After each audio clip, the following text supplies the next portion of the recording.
Breaking news చూస్తున్నాం. ప్రముఖ దర్శకుడు రామ్ గోపాల్ వర్మకు ముంబై కోర్టు 3 నెలల జైలు శిక్ష విధించింది.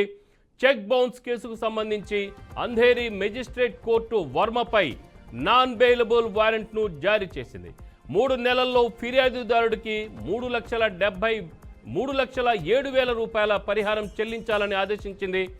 అలా చేయని పక్షంలో మరో 3 నెలల సాధారణ జైలు శిక్ష విధిస్తామని కోర్టు స్పష్టం చేసింది.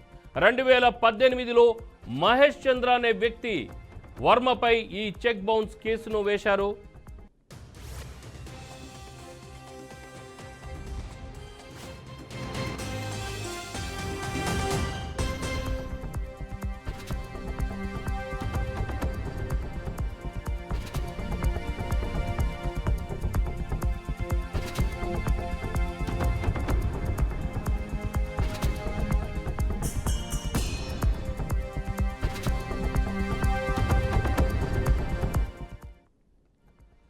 దీనిపై మరింత సమాచారం output editor Venkat phone line అందిస్తారు. వెంకట్, ఎందుకు అసలు సంచలనాలకు మారుపేరు అన్నట్టుగా, అలాగనే వ్యంగ్యాస్త్రాలకు మారుపేరుగా ఉన్న ఆర్జీవి చివరికి కేవలం 3,07,000 రూపాయల చెక్కు ఇవ్వని పరిస్థితి, అంటే ఆ పేమెంట్ కూడా చేయలేని పరిస్థితి ఎందుకు వస్తుంది?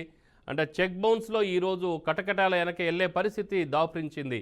అంటే ఎలా చూడొచ్చు దీన్ని?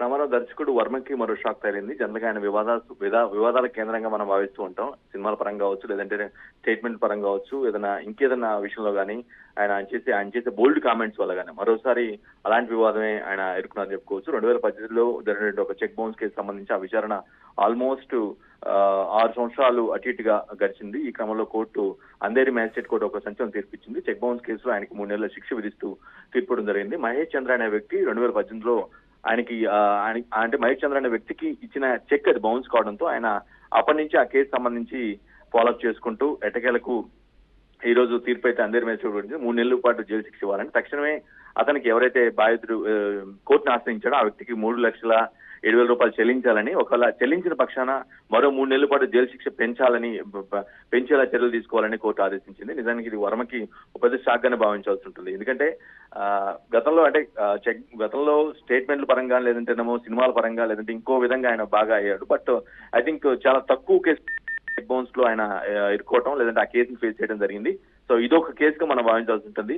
అంధేరి మెజిస్ట్రేట్ కోర్టు అయితే నాన్ బెయిలబుల్ ఈ కేసు నాన్ బెయిలబుల్ వారెంట్ కింద కూడా ఇష్యూ చేసింది.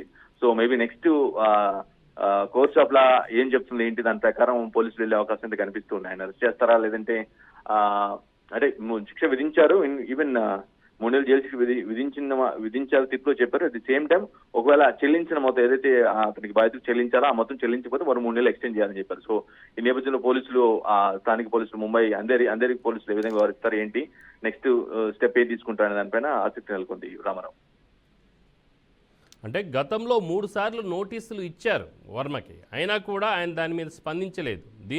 ఈ నేపథ్యంలోనే ఆయన, అంటే కోర్టు కూడా రాలేదు ఆయన, ఈ నేపథ్యంలో ఆయనకు నాన్ బెయిలబుల్ వారెంట్ ఇచ్చి ఉండొచ్చని భావించవచ్చా? ఖచ్చితంగా కోర్టు ప్రాసెస్ అంతా కూడా ఏదైతే చెక్ బౌన్స్ సంబంధించి ఒక పెద్ద ప్రాసెస్ ఉంటుంది. 3 సార్లు నోటీసులు ఇస్తారు, అటెండ్ కాకపోతే నెక్స్ట్ దాని మీద యాక్షన్కి వెళ్తూ ఉంటారు. నెక్స్ట్ ఆ కోర్టు ప్రాసెస్ లో అంటే బాధితుడి తరపు వాదనలు వినిపించుకుంటూ ముందుకెళ్లే పరిస్థితి ఉంటుంది. కాబట్టి సో ఆబ్వియస్ గా ఆ కోర్టులో ఉన్నటువంటి డ్యూ ప్రాసెస్ అంతా ఫాలో అయిన తర్వాత ఈ స్టేట్మెంట్ ఇచ్చినట్టు మనం కోర్టు తీర్పిచ్చినట్టు మనం భావించాల్సి ఉంటుంది. నెక్స్ట్ ఖచ్చితంగా చర్యలు ఉండే అవకాశం అయితే ఉంటుంది. అదుపులో తీసుకోవటమా, లేదంటే కౌంటర్ పిటిషన్ లాంటిది ఏమన్నా దాఖలు చేయడానికి అవకాశం ఉందా లేదనేది ఆయన లీగల్ టీం కూడా చర్చిస్తుంది. Ramarao. Right Venkat, thank you.